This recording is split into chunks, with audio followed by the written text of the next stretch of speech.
What is going on, everybody? Mark Medina here from IGN, here with Lee Ross once again. Lee, this is DLC 3 now. DLC for Call of Duty Infinite Warfare.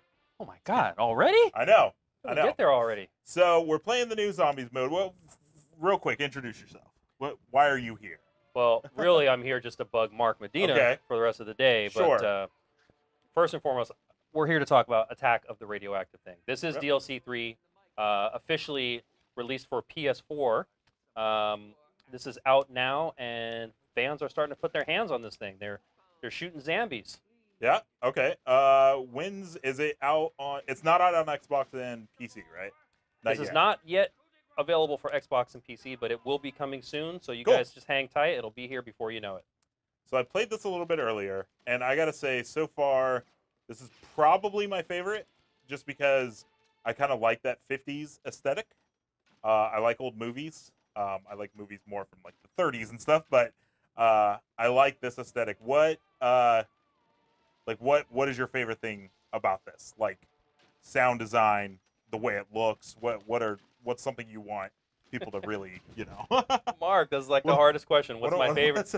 What's your favorite kid? Who's your favorite kid, Lee? Who's your favorite child? Tell us your favorite child. What's something cool that people should want to come back and check out? There's definitely lots of that. I mean, aside from the aesthetic, I mean, we definitely were taking you back to a classic 1950s experience, right down to the monochrome experience. There's a lot of cool new stuff that we're doing in this map. We're introducing new enemy types, known as the Krogs. They're sort of this amphibious crab frog mix thing. Okay. They are highly armored, highly deadly, and incredibly fast. We've got a new perk, which everybody loves. Everybody loves new perks. So new perk candy. Those are the cards. No, the candies. The candies. Yeah. So we have Change Choose, which is our new perk. We have a couple of new cards in the mix, Fate and Fortune cards. One that introduces a new gameplay mechanic, which is a dodging, so you can dodge left and right. Oh, awesome. The map is just it's an evolution of all the things that we've done from Spaceland all the way up to Shaolin Shuffle. It's got the open spaces for training, but it's got those really tight corridors as well. Yeah. Why is it black and white right now? So it's black and white because this is Willard's classic 50s film. So this was him making a film. Think of him making a film like in the 1980s or 70s. Okay. Think of like when Sin City came out. They wanted the film to have the noir look because they're trying to replicate an era. Right. So that's what Willard Wyler was trying to do with this film. So it wasn't necessarily filmed in the 1950s, but he was going for that classic 50s film feel and style. Now, the idea is Willard grew up as a kid in the 50s, and this was him sort of going back and saying, okay, now I've made it to like that Steven Spielberg level. I'm going to go back and create that film I always wanted to make when I was a kid. Sure. So like I just did like one of my favorite things is like the first time I played it, I'm wondering when is the color going to bleed in? And so sure enough, you run back there and the color bleeds in. But it doesn't really. This is the old Technicolor, like kind of grainy look to it. Yes. And I'm assuming that was intentional. That was intentional. Yeah, in fact, on the poster for this particular map, we have something that we coined Cinema Color. Oh, right. And you'll see it in the bottom right-hand corner. A play on Technicolor, I'm assuming. Yeah, exactly. Cool. Something along the lines of that. And so what we were really wanting to do is sort of have like this, almost like this like desaturated look. So the whole experience, very muted. Yeah. And that was very intentionally done. It was meant to sort of be, so there was sort of like this colorization period that films went through. Films that were sort of like the 30s, the 40s filmed in black and white. But then in the 50s, you started to see color pictures start to show up in the theaters. And when that happened, they went through this really awful, terrible coloring process. Right. Where they literally, somebody went in and frame by frame, like stencil colored in red and green and yada yada. Lord. And so it was a really awful looking color thing. But if you go back and watch films from that period, it's a very recognizable, noticeable thing. Now, we didn't want to make our game look terrible, obviously. Right. So we didn't want to go all the way to making the color look too muted, but we did want to have sort of that feel, some of that graininess that you see, some of those artifacts that you see when we're in black and white. That was very stylized. So yeah, we wanted that. We wanted all of that to sort of remain true and feel like players were back in that time period. Now, in all fairness, there's probably a large portion of our audience that probably doesn't know very much about the 50s. Okay. But that's what Big Papa Infinity Ward is here for. Sure. We're here to take you guys back in time and give you a little bit of a history lesson. And for those of you that are Easter egg hunting, a chemistry lesson to go along with it, because we've got a really tough chemistry quest for you guys in there, too. So we're taking you back to school, old school. So let's talk about the star, Cassandra Peters. Oh, yeah. Let's, why, like, obviously we know why, but, like, what was it like working with her? You realize my question, that rebuttal was going to be, why not, was my question. 100%. Well, part of it is that, you know, we needed a strong, representable character that could sort of talk about this time period, but also fit this time period. Yeah. Unfortunately, most of the people who were famous and ultra relevant during the 1950s, they're not with us any longer. And Right. if they are, they're not in the capacity in which they can get on a performance stage and give us a performance that is worthy of the experience that we're shooting for. So in the 1980s, coincidentally, when we were working on Zombies in Spaceland, Elvira was actually one of the celebrity characters that had actually come up as being a possibility for us to explore. Okay. Now, we weren't sure who our celebrity was going to be at that time, and ultimately we wound up landing on David Hasselhoff. But she's somebody that that stayed in our sort of in our coffers and in our back pocket. So you knew you wanted it to happen one day. We knew at some point it was going to happen. We just didn't know where. Now, for those that are familiar with Elvira, you know, she was hosting her movie macabre feature that sort of made fun of these classic B-movie experiences that were from the 30s, the 40s, and the 50s. And who better to talk about some really terrible B movies than Elvira? And so she just really felt like we missed her in the 80s because she was supposed to be here in the 50s with us. It was the right experience. And then story-wise, as I started working her into the story, it really fit when we actually bring in sort of a host protagonist, so to speak, that's sort of taking over the role of Willard Wyler. So what you'll see in this experience with her and Willard is there'll be this back and forth, sort of this push and pull between the two of them as Willard's still trying to host this episode that he's placing these heroes through. She's also telling the heroes and Willard for that part, hey, you know what? I'm actually in charge of this film. Yeah, I'm gonna be introducing power-ups and telling players what to do. As a matter of fact, this film is no longer in black and white. It's in color. Yeah, and so, I heard her like say like infinite grenades or something like that, and then you hear him like scold her and get like, hey, mad that's at her. my line. What are you doing over there? So so there's going to be a lot of push and pull between the two of them. Obviously, Willard has chosen Cassandra Peters and Elvira for some reason to be in this episode, but that's for players to figure out why. So, I just got to ask, is this, I ask this every single time you're here, is this the best Zombies map so far? Well, and I think I'll answer it the same way every time, Mark. We keep getting better at what we do. Yeah. And the more that we do it, the better we're going to get. So this is an evolution of all the things that we've learned, all the feedback that we've taken from, you know, going all the way back to Spaceland, to Rave, to Shaolin Shuffle. Everything that we've learned when we heard, oh, then Easter egg's too hard, or it's too easy, or something didn't make sense, or something's, you know, it's too in plain sight. All of those things are things that we're trying to build upon and learn from, so that we can craft an experience that you know, really pleases and makes our fan base happy. Do you ever go back and play Spaceland every so often? Yes, absolutely. And do you think of things that maybe you could have done differently, or do you just patch those in?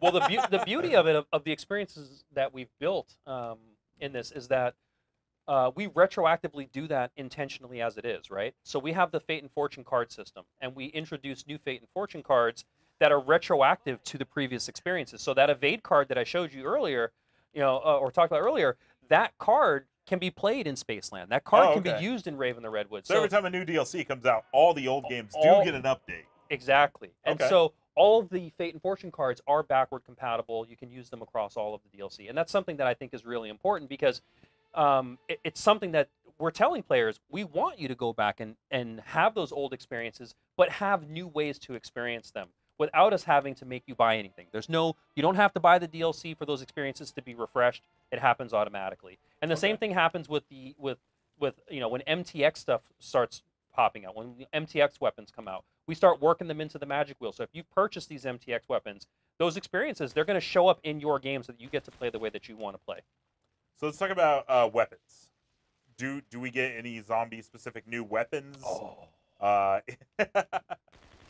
What would it be? Sounds like a yes. What would it be if we didn't bring anything new, Mark? Right? It'd be so lame, right? I wonder what you were doing for the past 3 months. Yeah, I can tell you we're just kicking it. Hanging out at Infinity Ward. Yeah. Just hanging out. No, in all fairness, we're always thinking about what is the next new thing. What is the next weapon going to be? The next experience that helps us obliterate zombies. Because, what fun is it if you're not blowing something up? So, yes, there is a new wonder weapon in this map. It is something that can be obtained rather easily this time around.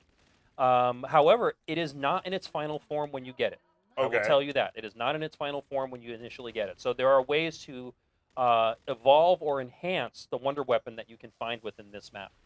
The one thing that I can say is that this particular wonder weapon, spend some time messing around with the Magic Wheel, because the Magic Wheel is going to be the quickest and fastest way to get your hands on it. Yeah. Military.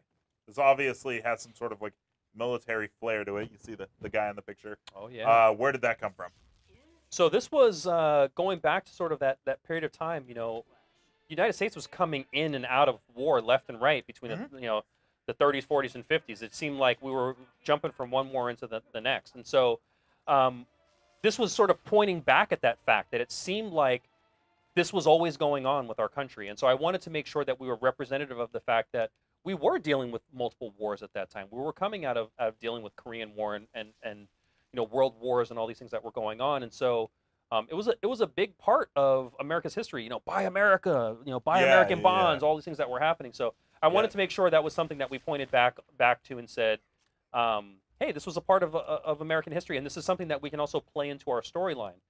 We have all of this military stuff happening because sort of behind the scenes to all of this is that, some scientists, it's always some scientists, they're messing around in their lab, something went wrong, and boom, we end up with this giant Krog boss. So I want to talk about this guy. I found him, and I'm like, I need to get Lee to come over here. What is that? So is that the radioactive thing? This is the radioactive thing, and the radioactive thing is actually the thing that spawns those Krogs that we were fighting earlier.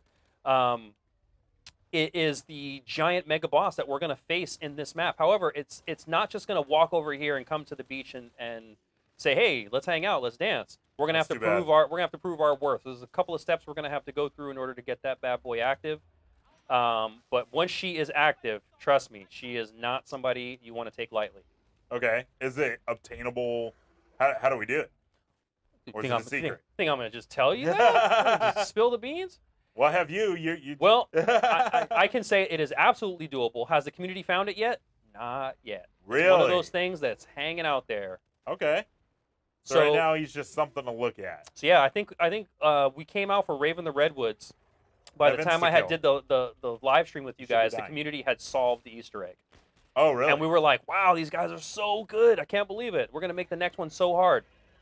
And so we kicked the Easter egg up a little bit. Mm-hmm. In this one, we really kicked the Easter egg up. Oh, really? We're going to make the community work together and really put their heads together to kind of figure out exactly what they need to do to solve this. This will be a community effort to solve Attack of the Radioactive Thing. Okay. So, closing thoughts. Basically, the big question is, this is DLC 3. A lot of people still playing Infinite Warfare. I was on the Twitch streams last night. Ton of people jumping into zombies. For those who are maybe on the fence about whether or not they want to come back, why should they come back for this? Well, I think this is one of those experiences that's very reminiscent to what we had in Zombies in Spaceland. This is a map, I think, that's sort of, its layout in particular is friendly to newer players. Because you have a much more open environment, a much more wide open space, it's easier to train, it's easier to kite in this map. It's also a very visible map, and that's one of the things that we got a lot of praise for in Spaceland, because there were so many neon colors and it was so bright, it was very easy to kind of see where things were coming from. With Shaolin Shuffle and Raven the Redwoods, it was very dark. There were these pockets of black where all of a sudden something was climbing out of the darkness and grabbing you. So this map, we've gone back to sort of that big open brightness, which is sort of a fallacy. It gives you this like this falsehood of safety, right? Like Yeah. Does daylight make it any safer? Not really, because if I saw that radioactive thing on the beach at 2 o'clock in the afternoon or at 1 a.m., I'm still running. It doesn't matter what time of the day it is. So we really wanted to kind of play up on the fact that daytime doesn't necessarily make it comfortable. That wide open spaces don't necessarily make you safe. And also giving you a wonder weapon out of the magic wheel right out of the gate doesn't necessarily make you super powerful. Sure. You still have to figure out what are the key strategies for this map? What are the traps that I need? What are the locations that I need to kite zombies into? What are the weapons that I should be running first? What helps me gain cash? What helps me keep the crowd at bay? So there's a lot of different things that you can do. But then also, like I mentioned earlier, Mark, it's all of the old content that we keep pumping this new stuff into. So if this was something that you were sitting on the fence with, check out some of the new Fate and Fortune cards. Bring them into some of the older maps. See what it feels like to get those experiences in those maps, and you never know. You might experience them there and go, you know what? That is something I would like to take into that newer map and see how it feels, because it feels really fun in Spaceland or in Raven the Redwoods. So I think there's something for everyone here. And then one last thing is, because this is the 1950s, and I know it's an M-rated game. Yeah. We tend to have expletives here and there. They tend to curse. Oh, right, but they don't curse. But not in the 1950s. Yeah. In the 1950s, because the 50s were so sterilized, yeah, Leave It to Beaver and all that kind of stuff, there's no cursing, and we actually get to have some fun with the dialogue as our players try to spout out a curse or two here or there, and they're like, hey, how come I can't say fudge? Hey, I didn't want to say fudge. I meant to say fudge. What the fudge is going on? So we definitely have some fun with stuff like that. So it is one of those experiences where it's one of those experiences where we're having fun with the map, and I think when players get into it, they're going to realize that they're going to have some fun with it too. Awesome. Okay, well, I just died, so that's the perfect time to close, even though you're still alive. So yeah, that's it. This is DLC 3, which is called what? Absolution? Absolution. So it comes with, I believe, a few more multiplayer maps. 4 new multiplayer maps and Attack of the Radioactive Thing for zombies. Which, don't forget, if you level up... You level up weapons in multiplayer, you get them in zombies, don't you? Or that is correct. Like that. The weapon sharing for XP is shared vice versa between both modes. Yeah. So definitely worth picking up, even if it's to play the old zombie modes fresh with new moves and new fortune cards. So that's it for us. But thank you guys for watching. We put a first 10 minutes up for this already. So if you want to be able to watch it without our jibber jabber over it. Oh no, Lee, you went down. It's up on the website right now. But for Lee Ross, thank you for coming once again. Thank you for having me. And I'm Mark Medina. That's it. We'll see you guys next time. Bye, everybody.